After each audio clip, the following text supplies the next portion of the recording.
వ్యవస్థలో మొత్తం భ్రష్టు పట్టాయి. పనిచేసే వ్యక్తులు పనిచేయలేని పరిస్థితికి వచ్చారు.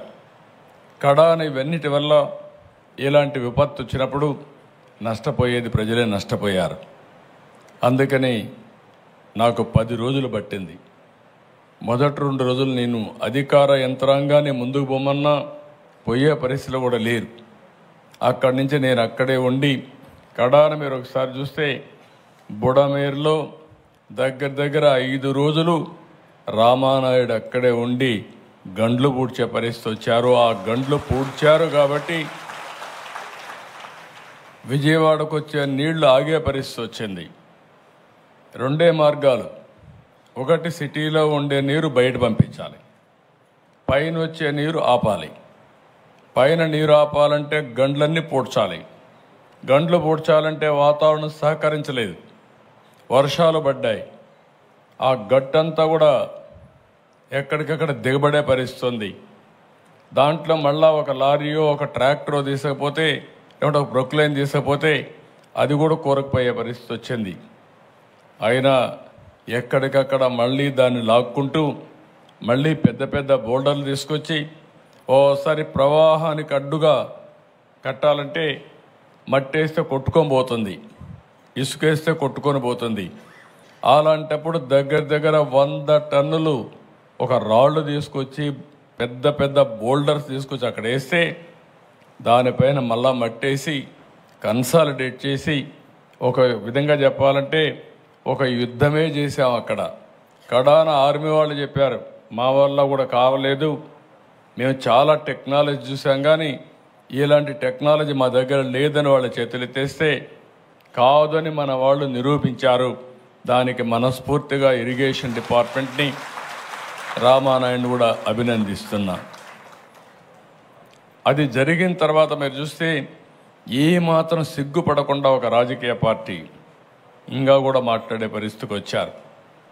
ఇంకో పక్కన మీరు చూశారు, ఒక్కొక్క బోటు 50 టన్నుల వెయిట్ ఉండే బోట్ని, అది కూడా ఏదైతే ఎవరైనా బోట్ ఉంటే ఆ బోట్ని జాగ్రత్తగా పెట్టుకుంటాం.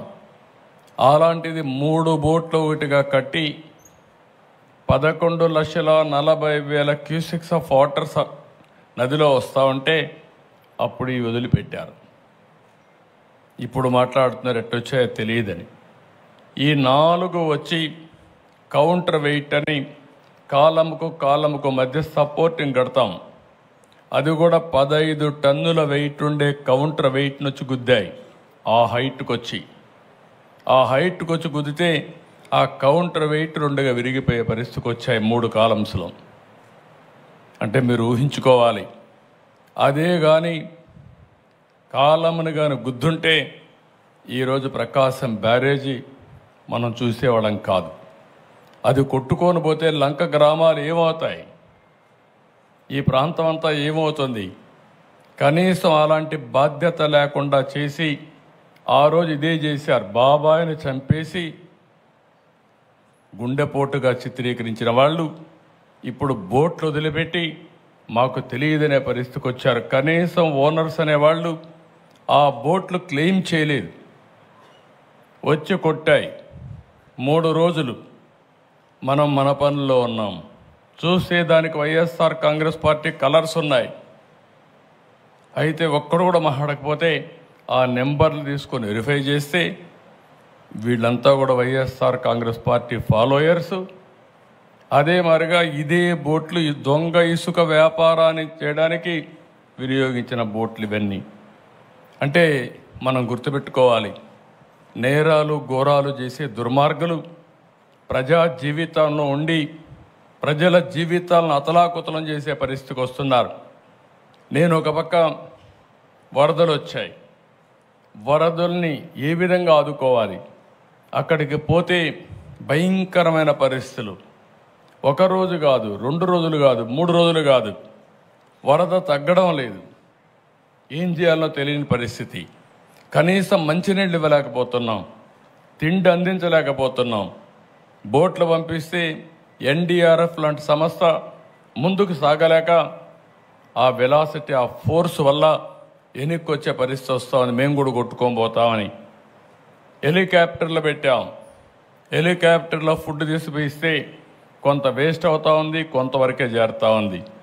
డ్రోన్స్ పెట్టాం, ఎందుకంటే వీళ్ళంతా ఫుడ్ తీసుకపోతే వీళ్ళు కూడా దిగలేక కొట్టుకొని పోతామని భయంతో ఇసిరేయడం మొదలుపెట్టారు.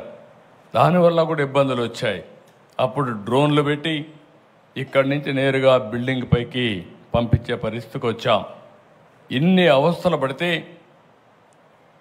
ఏదైతే వైఎస్ఆర్ కాంగ్రెస్ పార్టీ ఒక పేపర్ పెట్టుకొని విషయం జిమ్ముతున్నారు అంటే ఓడిపోయారు కాబట్టి, ప్రజలు ఓడించారు కాబట్టి ఈ ప్రజలపైన ద్వేషం పెంచుకొని ఏదో ఒక విధంగా నష్టం చేయాలని ఆలోచించే పార్టీలు ఏమనాలి నాకైతే అర్థం కావడం లేదు.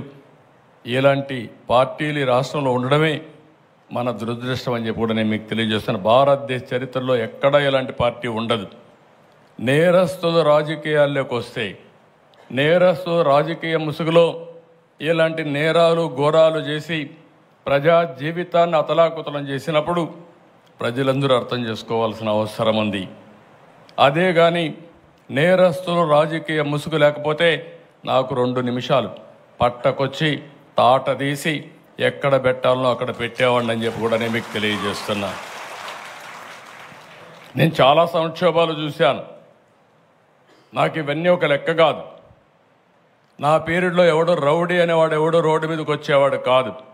ఒకే మాట చెప్పాను, ఎవరైనా రౌడీ అనేవాడు రోడ్డు మీదకి వచ్చేదానికి వీలు లేదు, ఈ రాష్ట్రంలో ఉండడానికి వీలు లేదని చెప్పి నిర్మోహమాటంగా యాక్ట్ చేసి రౌడీయిజాన్ని, అంత మునుపంత గల్లీకి ఒక లీడర్ ఉండేవాడు, అటు తెలంగాణలో కానీ ఇటు ఆంధ్రప్రదేశ్లో కానీ ఆ 9 సంవత్సరాలు రౌడీలు లేకుండా చేశాను.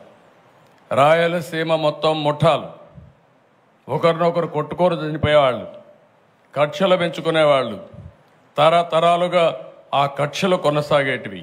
ఒకే మాట చెప్పాను, మా పార్టీ మీ పార్టీ అని లేదు, ఎవరైనా ఒకటే, ముఠానాయకుడిగానే చూస్తానని ముఠాలు అణిచివేశాను. ఈరోజు రాయలసీమలో ముఠాలు లేవు. కమ్యూనల్ వైలెన్స్, మత విద్వేషాలు రెచ్చగొట్టే ఎవరైనా సరే వాళ్ళ మీద ఒక మాటలో చెప్పాలంటే కఠినంగా వ్యవహరిస్తానని వ్యవహరించా. కడాన తీవ్రవాదుల సమస్య కూడా నేను ఆ రోజు చెప్పాను. ఇది రాజకీయ, ఆర్థిక, సామాజిక సమస్య. ఇక్కడ ఈ రాష్ట్రంలో అభివృద్ధి కావాలంటే ఇలాంటి సమస్య ఉండడానికి వీల్లేదంటే కడాన నా మీద కక్ష కట్టి మీకు అందరికీ తెలుసు, తిరుపతి వెంకటేశ్వర స్వామి బ్రహ్మోత్సవాల సమయంలో బాంబులతో నా పైన దాడి చేసిన, ప్రజలకు న్యాయం జరగాలి, మీకు లా అండ్ ఆర్డర్ ఉండాలి, శాంతి భద్రతలు ఉండాలనే ఉద్దేశంతో నా ప్రాణాన్ని కూడా లెక్క పెట్టుకోకుండా ముందుకు పోయిన విషయం మీరందరూ గుర్తుపెట్టుకోవాల్సిన అవసరం ఉంది. ఇప్పుడు నాకు ఒక పెను సవాలుగా తయారైంది. మాట్లాడితే రాజకీయాలు మాట్లాడతారు. ఒక రాజకీయ పార్టీ ఆఫీసు పైన దాడి చేస్తారు. దాడి చేస్తే వాళ్ళని అరెస్ట్ చేస్తే దానిపైన కూడా నిరసన తెలియజేస్తారు. అంటే రాజకీయ పార్టీ అనేది ప్రజలకు ఒక దేవాలయంగా పనిచేసే పార్టీ ఆఫీసులు ఇవి. ఒక చిన్న party office, communist party office ఉన్నా ఎక్కడా ఎవరు దాడి చేయలేదు. నా జీవితంలో నేను చాలాసార్లు చూశాను.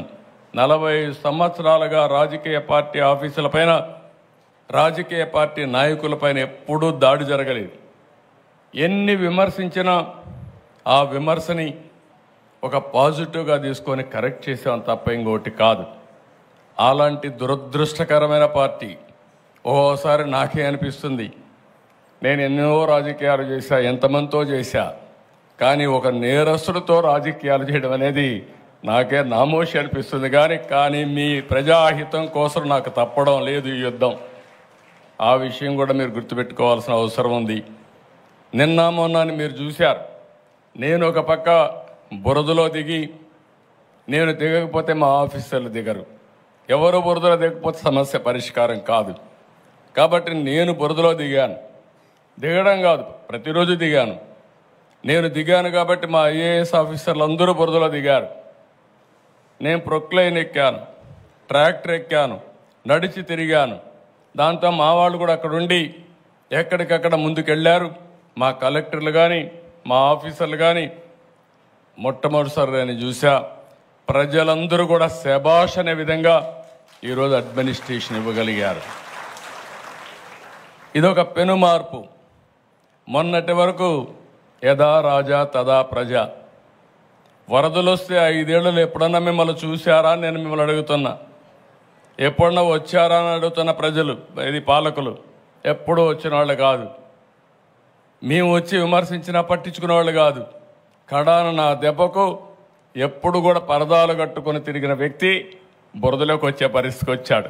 కనీసం ఆపరణ చేశాడు. ఒకరోజు తిరిగాడు, మళ్ళా పారిపోయాడు. అంటే వీళ్ళు రాజకీయాలు మాట్లాడుతున్నారు.